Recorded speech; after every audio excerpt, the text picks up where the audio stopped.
शांति। आज आप सभी भाई बहनों को सभी पहले तो ओम शांति बोलो और उसके बाद आज आप सभी को हमारी जो बड़ी दीदी थी उसका नाम था मनमोहिनी दीदी, जो दिल्ली की इंचार्ज थी, दिल्ली का सारा कारोबार संभालती थी और बहुत ही सब सेंटर की देखभाल करती थी। हमारी सब भाई बहनों की, खासकर टीचर्स की काफ़ी क्लासेस कराती थी और विशेष रूप से उसकी जीवन को मैंने देखा, क्योंकि मैं भी दिल्ली में रहती थी तो हमको दिल्ली में रहने के कारण वो भी दिल्ली में थी तो उनसे मिलना जुलना बार बार होता था। तो उनकी जीवन में बहुत कुछ बातें देखी, उनकी प्रैक्टिकल लाइफ को देखा और उससे बहुत कुछ सीखा। सबसे पहली बात दीदी में जो था, लव एंड लॉ का बैलेंस था। जितना ही प्रेम स्वरूप थी उतना ही वो नियमों का पालन करती थी और जो भी हमारी मर्यादाएं हैं उन मर्यादाओं पर कैसे चलना है, और हम सबको भी सिखाती थी कि ब्रह्मा कुमारी लाइफ में जब हम आते हैं, बाबा के बच्चे बनते हैं, तो हमारे जीवन के नियम पक्के होने चाहिए। हमारी जो नियम है, हमारी मर्यादाएं हैं, उनको पालन करना है। अगर मर्यादा पुरुषोत्तम बनना है तो मर्यादाओं के अंदर चलना है। और इस प्रकार से हमको उनकी जीवन से दिखता था। उनका जो नियम था, पढ़ाई से उनको बहुत शौक़ था, मुरली से खासकर, और मुरली की सुनते समय इतनी लगन से सुनती थी जैसे गोपियाँ होती है ना, तो एक गोपी की तरह, कहते हैं ना गोपियाँ जब मुरली की आवाज़ सुनती थी तो भागी भागी आती थी। इस प्रकार से हमारी दीदी जो थी उस मुरली की तान को सुन के, मुरली का आवाज़ का सुन के, और राइट टाइम पर, उसकी दूसरी विशेषता ये थी कि क्लास में रेगुलर और पंक्चुअल आती थी और सबसे पहले नंबर में आएगी और सबसे आगे बैठती थी। और जैसे कि स्टूडेंट अपनी डायरी पेन लेके बैठता है तो इस प्रकार से जैसे लगता नहीं था ये बड़ी दीदी है, नहीं, एक स्टूडेंट लाइफ का एक अनुभव होता था। जैसे बाबा कहते हैं कि बच्चों का student life is the best life. तो सचमुच में मैं भी उसी पहली लाइन में बैठती थी तो मैं दीदी को देखती थी कितना अटेंशन से और प्यार से एक एक शब्द को सुनती है, क्योंकि वो विशाल बुद्धि थी, बेहद की बुद्धि वाली थी और ज्ञान की गहराई में जाती थी। और उसकी दूसरी विशेषता क्या देखी कि मुरली सुनते सुनते प्रश्न निकालती थी मुरली से उसी समय, और वो प्रश्न निकाल के जब क्लास पूरा होता था वो प्रश्न हम टीचर से पूछती थी। हम तो भूल जाते थे लेकिन वो नहीं भूलती थी और ऐसे ऐसे प्रश्न पूछते थे जो वंडरफुल होते थे। तो इस प्रकार से उनकी बुद्धि ज्ञान और योग में कैसे चलती थी वो मैंने प्रैक्टिकल जीवन में देखा और सीखा। दूसरी बात, उनकी जीवन में क्या देखी, मेरे से एक दिन पूछा कि तुम अमृत वेला करती है, तो अमृत वेले का महत्व मुझे पता नहीं था। अमृत वेला क्यों ज़रूरी है, किस समय करना चाहिए और उसकी प्राप्ति क्या होती है, तो मुझे बुलाया, कहा मैं तुमको सुनाती हूँ कि अमृत वेले का क्या महत्व है। क्योंकि अमृत वेला शब्द तो सुनते थे, करना चाहिए, लेकिन मुझे करना है ये कभी ख्याल नहीं आया। तो मैंने कहा दीदी मैं नहीं करती हूँ। तो दीदी ने कहा कि अमृत वेला सबसे बड़ा, एक तो बाबा से वरदान लेने का टाइम है, दूसरा जितनी शक्ति लेनी है उतनी हम सर्वशक्तिवान बाप से योग के द्वारा शक्ति ले सकते हैं, और तीसरी सुनाती थी कि अगर अमृत वेला योग करेंगी तो सारे दिन में जो विघ्न आने वाले होंगे वो तुम्हारे सभी विघ्न खत्म हो जाएंगे, टल जाएंगे। तो मुझे बातें उसकी बहुत अच्छी लगी।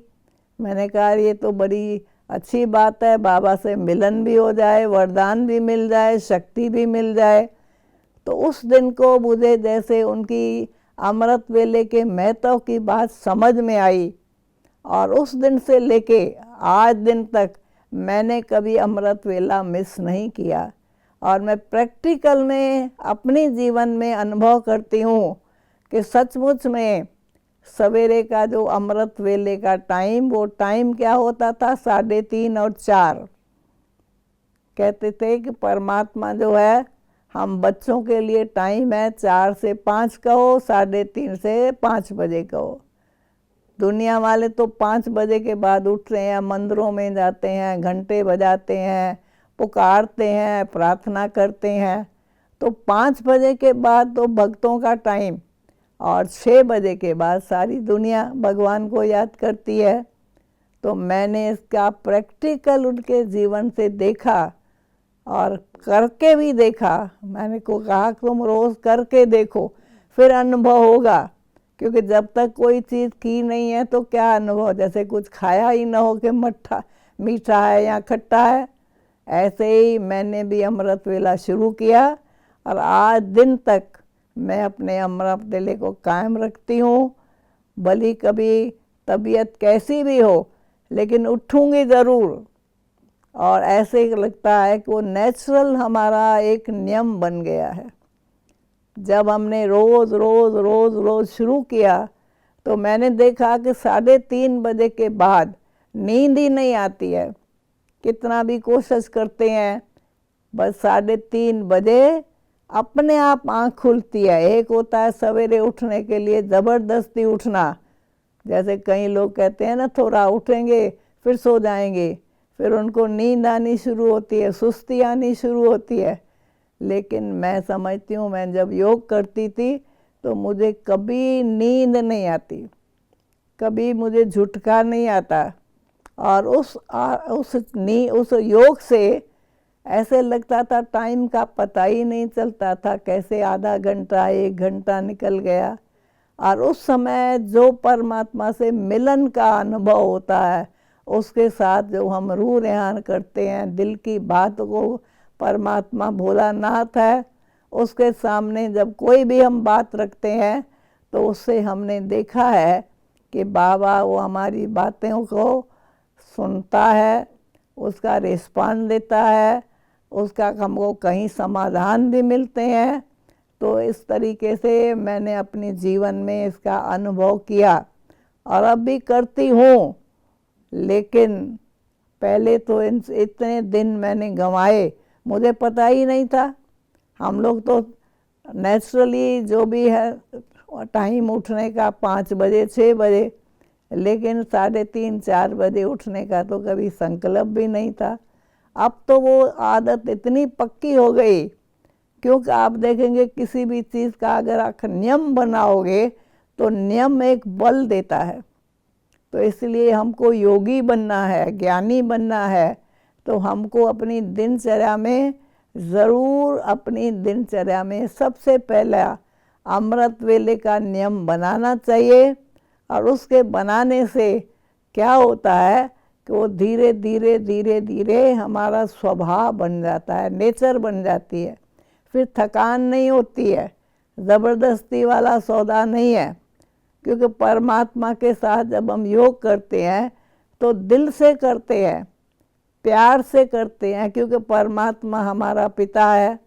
तो माता पिता को जब याद करते हैं, तो जब हम स्नेह से याद करेंगे, प्यार से याद करेंगे, तो याद बड़ी सहज होती है।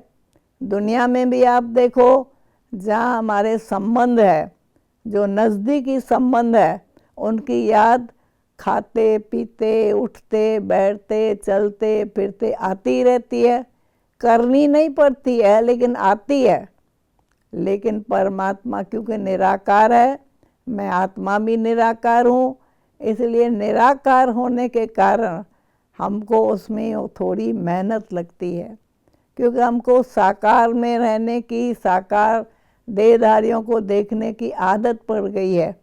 तो परमात्मा कहता है बच्चे तुम आत्मा भी निराकार ज्योति बिंदु और मैं भी निराकार ज्योति बिंदु, और हम गाते भी हैं, भक्ति में भी गाते थे, तुम माता पिता हम बालक तेरे, तुम्हारी कृपा से सुख गनेरे। तो भक्ति में भी हमको पता था कि परमात्मा हमारा माता पिता है, परंतु माता पिता वाला वो संबंध नहीं था, नॉलेज नहीं थी। अब हमारा उसके साथ जब बाप और बच्चे का संबंध हुआ तो प्यार हो गया। एक बच्चा पैदा होता है, थोड़ा बड़ा होता है, उसको पता है मेरी माँ है, मेरा बाप है, मेरा भाई है। तो जब हमको आत्मा का और परमात्मा का सही परिचय मिला कि मैं कौन हूँ और मेरा बाप कौन है। एक होता है शरीर का बाप, एक है आत्मा का बाप। शरीर के बाप को कहते हैं लौकिक बाप, परमात्मा को कहते हैं परलौकिक पिता। तो आज उस परलौकिक पिता का जो रूप है कोई साकार रूप नहीं है, परंतु निराकार ज्योति बिंदु है। मैं भी निराकार आत्मा ज्योति बिंदु हूँ। तो मैं आत्मा देहधारी बाप की संतान हूँ, तो शरीर के नाते से हैं, परंतु आत्मा के नाते हम सब परमात्मा के बच्चे हैं। तो अगर हम सब उसके बच्चे हैं तो हमारा आप सबका भी नाता हो गया कि हम भी एक बाप के बच्चे, तो भाई बहन हो गए, भाई भाई हो गए। तो इस प्रकार से हम लोगों ने जीवन में मैंने इसका अनुभव किया। दूसरी बात कि दीदी की क्या विशेषता थी कि दीदी जो है हमेशा हम लोगों की धारणा की क्लास कराती थी। बोलना क्या है, देखना क्या है, सुनना कैसे है, चलना कैसे है, एक दूसरे से व्यवहार कैसे करना है, तो ये सब धारणाएं हमको सुनाती थी। तो जब कभी कभी हम आपस में मिलते थे, हमारी क्लास होती थी, स्पेशल क्लासेस भी होती थी, तो उसमें दीदी जो है विशेष रूप से धारणाओं की क्लासेस कराती थी, जिन धारणा को करने में हमको समझ आती थी और उसको करते थे प्रैक्टिकली। दीदी का इतना प्रभाव था कि उसके बोल में पावर थी, अथॉरिटी थी। तो वो जो बोलती थी शक्ति स्वरूप बन के बोलती थी, तो उसके बोल का प्रभाव हमारी आत्मा पर पड़ता था। और सचमुच में जब हम सुनते थे तो लगता था अरे ये धारणा तो हमको ज़रूर करनी है। ऐसे करते करते हम भी उनको देखते देखते अपने जीवन में ये सब परिवर्तन लाया। लौकिक परिवार में रह के हमने ये परिवर्तन लाया। ऐसे नहीं ब्रह्मा कुमारी बने जब सेंटर पे रहने लगे तब किया, नहीं, जब उनसे शुरू से मिलते थे तब से लेके ये धारणाओं का करने का हमको बहुत शौक़ होता था, और उन धारणाओं के करने से खुशी भी होती थी, शक्ति भी मिलती थी और सहज भी लगता था। तो इस प्रकार से दीदी के अंदर दूसरा मीटिंग होती थी हमारी, तो मीटिंग में भी दीदी आती थी और बहुत बड़े बड़े नए नए प्लान करने हैं, सेवा होती थी।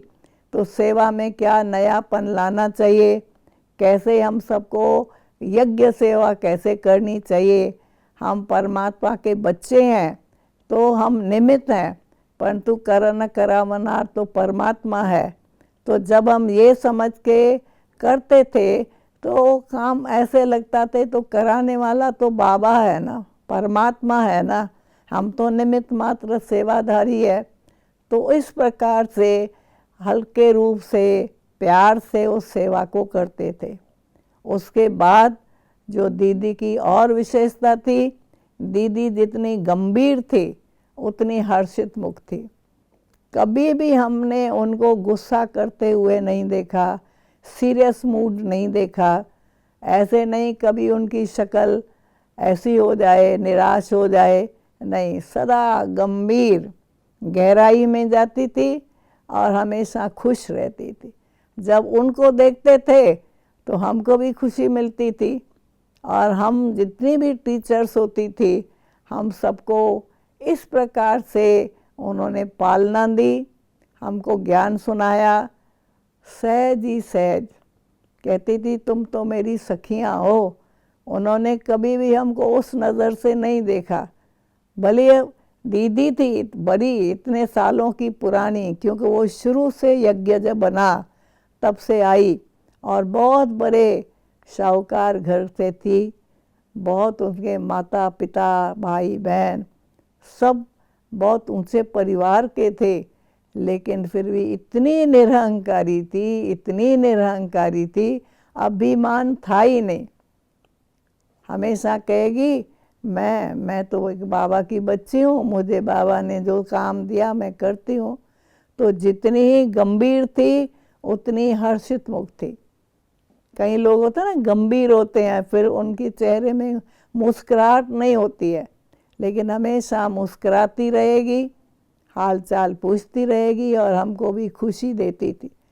तो ये उसके गुण थे। और सबसे बड़ी लास्ट की पॉइंट है कि उसका त्याग, तपस्या और सेवा। त्याग से भाग्य बनता है, तपस्या से वरदान मिलता है और सेवा से दुआएं मिलती है।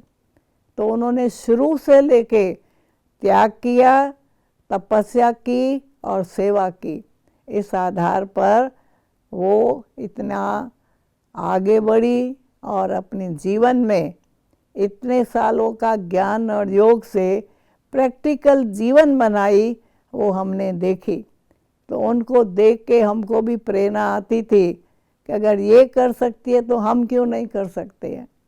तो इस प्रकार से उनकी जीवन से बहुत कुछ सीखा, पाया, और उन्होंने हमारे जीवन में बहुत अच्छी अच्छी शिक्षाएं दी जो अभी भी याद आती है। तो उनका दिन जो होता है 28 जुलाई को दीदी ने ये पुराना शरीर त्याग जो है व्यक्त से अव्यक्त बनी, इसलिए उनका दिन है 28 तारीख को। तो उसके उपलक्ष्य में मैं आपको उनकी बातें, उनकी विशेषताएं आपको सुना रही हूँ। शायद आप लोगों ने तो उनसे मिले नहीं होंगे, परंतु जिस इंसान में इतनी विशेषताएं और गुण है उसको भूलें कैसे। तो भूलना कोई शरीर को नहीं याद करना है, परंतु उनकी बातों को, उनकी शिक्षाओं को सदा हम याद करते रहते हैं और उनके आधार से अपने जीवन को भी परिवर्तन कर रहे हैं। ओम शांति।